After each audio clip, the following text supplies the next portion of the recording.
Hey everyone, today is February 18th and welcome to another Brooklyn Baritone podcast.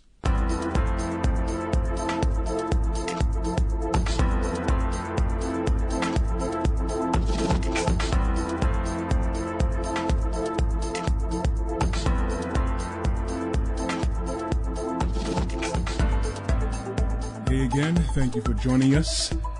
I am Corey Ashley. And I am Natasha Ashley.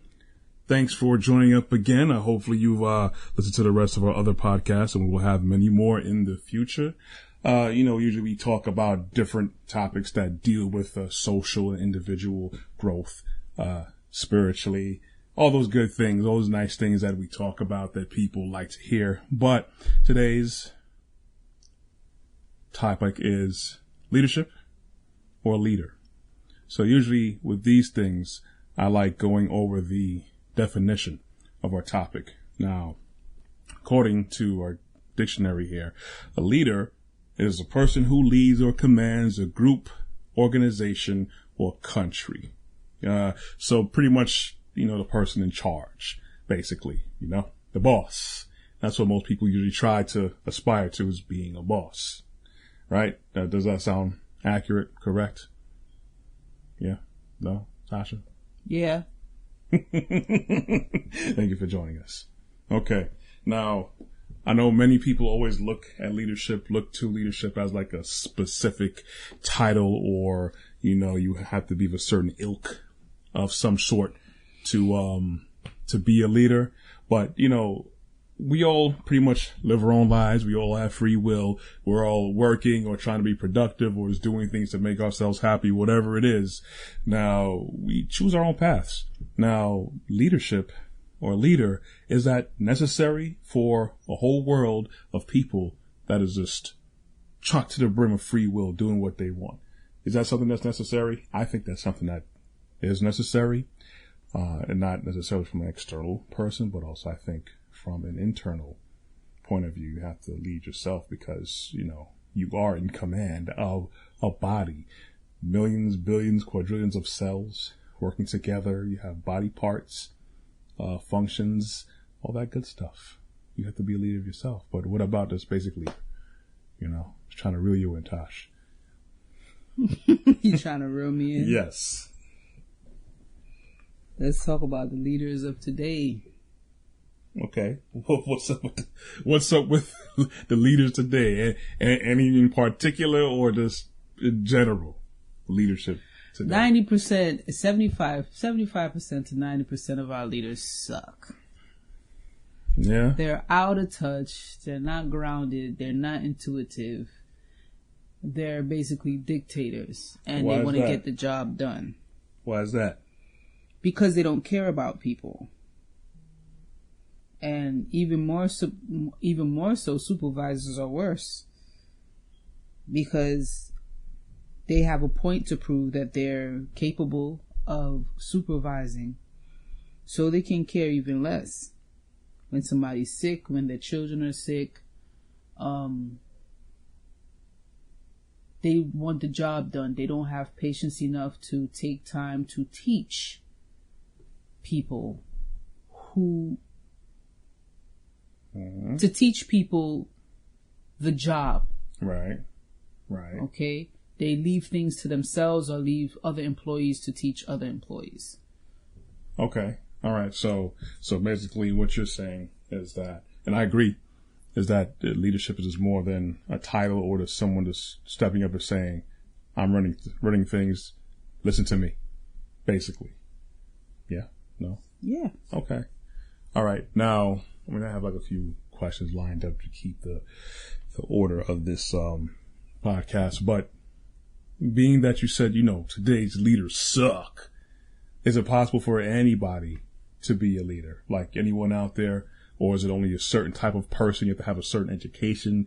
You have to be born into a certain family, certain mindset. Are you like planted here from aliens from outer space? It's, is it like a secret? I think certain things you can't be taught. Certain things you have to have. That's what my manager told me. That I have this thing that cannot be taught. Not everybody have it. He saw me as being a leader. And what he meant by that is you must care about people. Leadership does not tell you how to care about people. They tell you how to look like you care about people. They give you certain tactics to use, to get the person to do what you want them to do.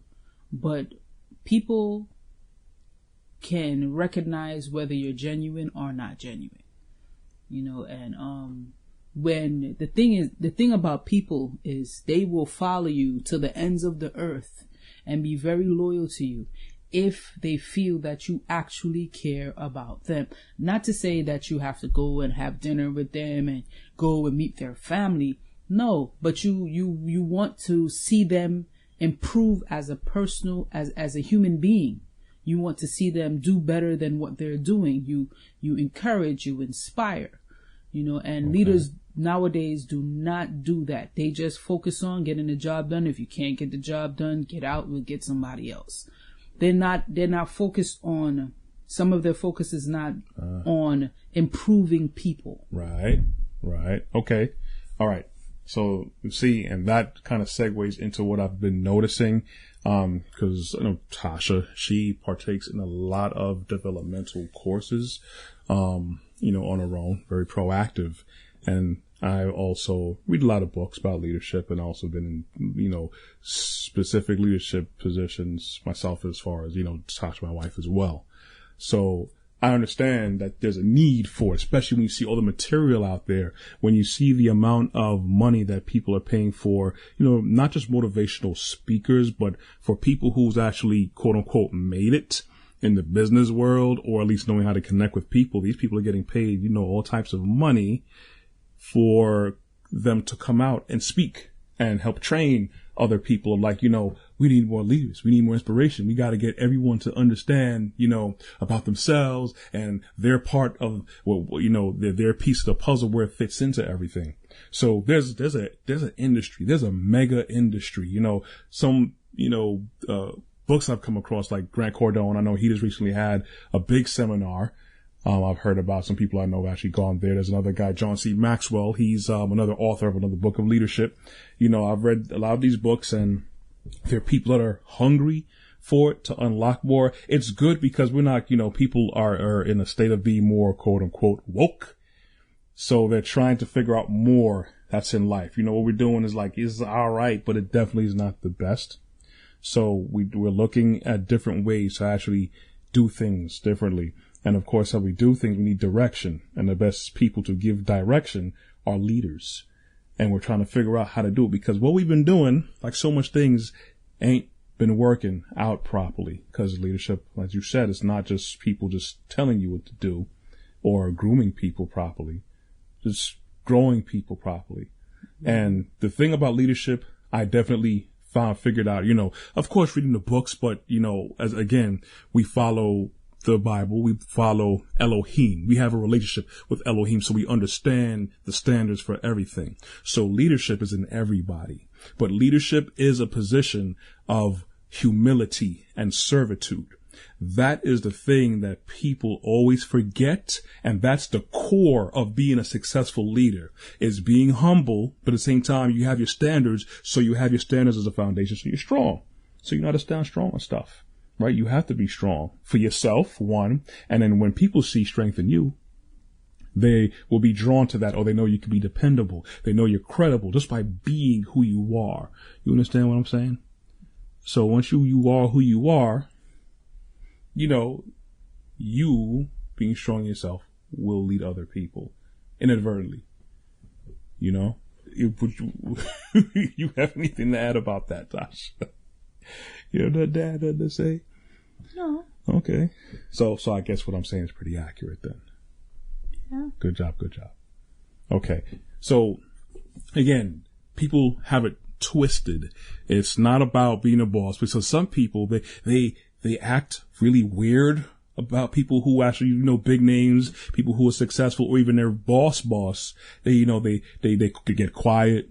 They get all nervous and stuff. Oh, the big boss is here. Gotta be quiet. But the boss is a human being like you. maybe in a different position, maybe you're earning more money, but it's a human being the same. You're not supposed to fear anybody. Do you understand what I'm saying? Yeah, but it's a sign of respect. You're going to start yapping and yapping when a boss come and act like he's nobody. You don't do that either. When I'm not saying come, everybody has to be quiet. Oh yeah, I'm not saying that at all. It's a certain sense of reverence and respect. Yes, but you always have to remember you're not supposed to fear, because people, they have like a kind of innate fear because of how we're bred to be. It's one thing to be respectful. Yeah, because we don't trust them. We don't know what insults them from what does not insult them, and we want to keep our job. Like that's true, because you want to eat tomorrow. So it's better safe than sorry. We don't know, what type of person that is. Right. I mean, that's true. You do have to, not fight your battles. You're not really fighting, but you have to pretty much have wisdom and know how to say things, when to say it, who to say it to. Correct. Absolutely correct. Well, the boss has to come down and actually, leaders have to be more intimate with the people that they surround. Yeah. So they can trust them, so they could understand that, I'm cool, but there is a line of demarcation that you cannot cross, because we cool and I understand, but that don't mean you can do what you want to do. That goes on the other side too. We talk about leaders, we got to talk about people. Also, employees not understanding that when somebody is actually cool, when a supervisor or a manager is actually cool, do not take it for granted. That means that you can do what you want to do because your boss is cool with you. That's not what that means. So it goes both ways. You sound like that you're speaking from personal experience. Is that something personal that you had someone? No, I just believe that people are like children. Children are like that too. When you're cool with them, they feel like, okay, now we can do anything we want to. That's what I have experienced with. Got put down foot. Yeah, you have to remind them, hey, I'm still your mother. Right. Watch out. You can still get punished. You can still get, reprimanded. And that's the same with people at the job. When they feel that they're cool, they feel like, I can do what I want. Now, I never had that experience because I work just as hard as my employees.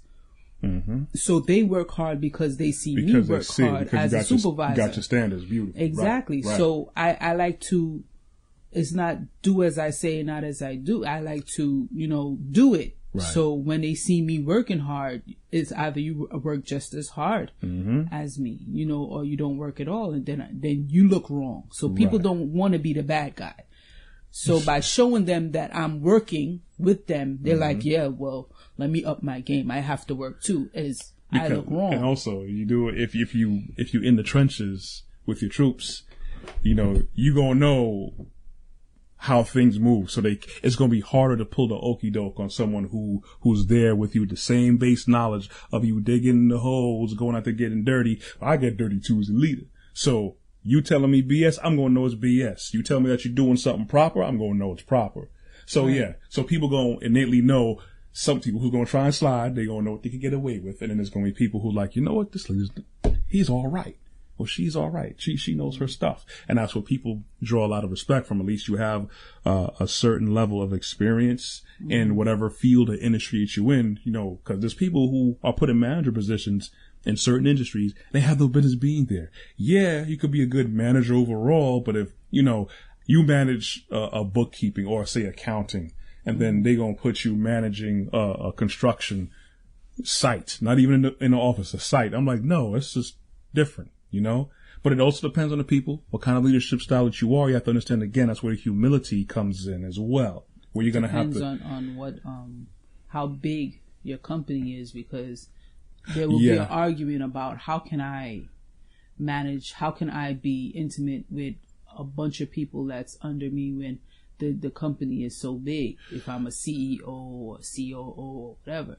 And my answer to that is, in your training, they should put you in each department for at least a week so you can understand exactly what's going on in that department. Right. At least a week or two in every department so you can know. Because a lot of them are out of touch. They don't know. They don't know the people that's there. They don't know the psychological problems that they have. Right. And it's by seeing you visually does something at least for people. Right. Exactly. That's one thing that military leadership follows, the pattern that they follow is that, it's usually the commissioned officers, captains, colonels, lieutenants, all that stuff. They usually switch them out every 2-3 years per assignment. So once you start off, in engineering for 2-3 years, and you move on. Okay, now you're going to go into recruiting.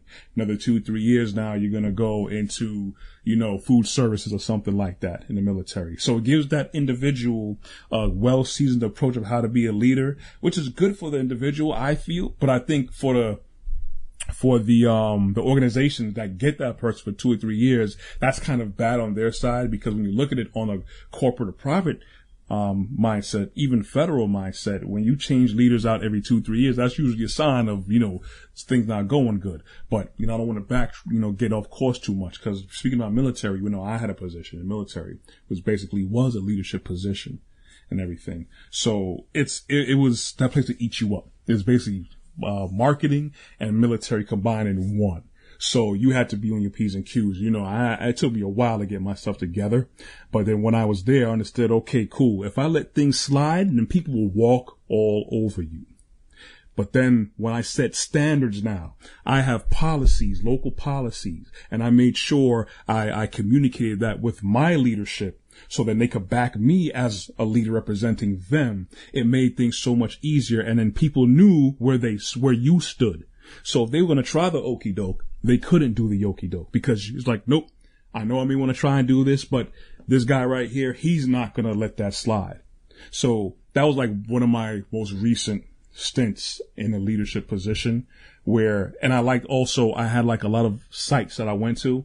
And it's one thing when you're like in the big office, quote unquote, the big office, and then people do come back and forth through there. But when someone from the big office goes out to the sites, the multiple sites that we had, just you being there, like, hey, how you doing? How you doing? Nice to see you. It's just, even it could be bad news or whatever, but you're there. I care. I'm on the ground. Let me see what's going on. Let me breathe the same air you're breathing. Let me go through some of the trial and tribulations that you're going through, so I can see it with my own eyes. So at least now, when I go back to the big office in the clouds, I at least have a better respect to help you be the best you. So that's how you got to be a leader. To be a proper presence. And then also you have to have that reverence for the people that's under you. I don't like saying under you, like people are supposed to be over other people, but it's the nature of the position. Yeah, but it's the nature of the position, basically, so it's like it's servitude. Let me give you the opportunity to have all the resources you need, all the training you need, and the man-hours available to do what you need to do. So I know you're set up for success and not failure. That's how you set up for success, because that's what a leader is. You got to make sure people under you are set up for success. Not saying I'm a leader, look at me. No, people do that. And that's the unfortunate part. They want the title and the paycheck. That's more pride. Pride don't have room for humility. Well, they have to be set up. The structure has to be set up. We cannot blame just our managers and our supervisors. That setup has to, when you come to a job to apply to be a manager or a supervisor, whatever structure is there to follow, that's what you have to follow. So if they say you get training for 1 month, what does the training consist of? The training consists of you sitting down and they dictating to you exactly what you need to do. Right. Now, after that, you don't get hands-on. Right. And that's the problem. No retention. Before you even can accept or be given the title of manager, supervisor, you should be a regular employee for a month. Just to see how long, undercover boss. Exactly. So then you know the inner workings of the job. So when somebody comes with their foolishness about, I had to do, for example, let's say the smallest thing, the supermarket. I had to do aisle 3 and aisle 5. Now you worked already, so you know it doesn't take 3 hours to do aisle 3 and aisle 5 because you actually worked aisle 3 and aisle 5. You already know, so you know when somebody's fooling around and BSing. So you can say, well, listen, you got aisle 3 and aisle 5, and it should take you approximately 45 minutes because I've worked it already. So then you cut that in half. You cut the BS in half, and you micromanage the work hours. without micromanaging, because you already know, you've been there, you've done that. But we don't do that. We just sit there and ask questions, or are taught what to say, how to say, what to do, what not to do. And okay, after a month, here's your manager. Yeah. Go be a manager. Right. And the system has to change. Yep.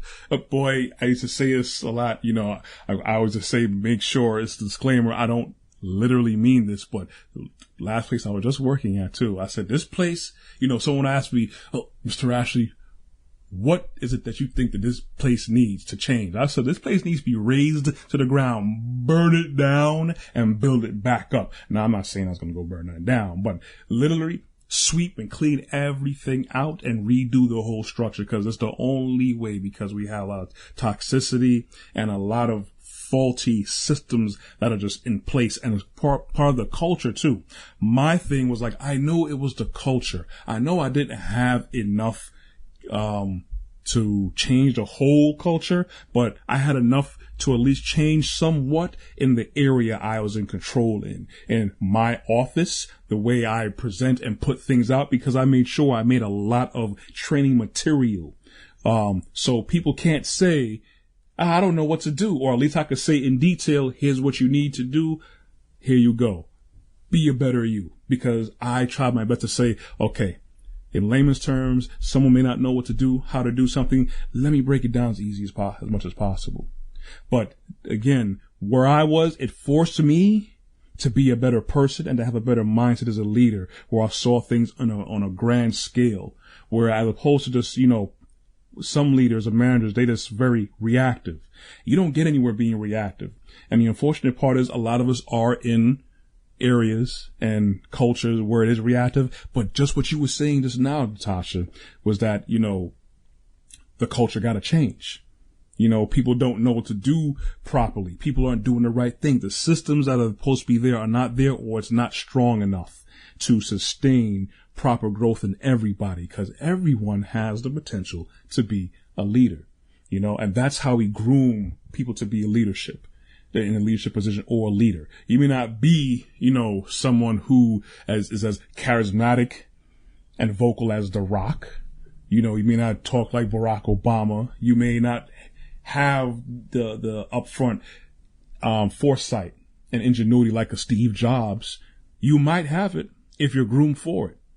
Or you could probably be a leader in another sense. You don't have to be like everyone else. Everyone who you see who's actually, quote unquote made it or are admired for how they talk and how they lead and inspire others, that's them knowing who they are, and they have their standards and they know what's broken in the world. So they are doing the best they possibly can every day to be the best them, so they can help you be the best you.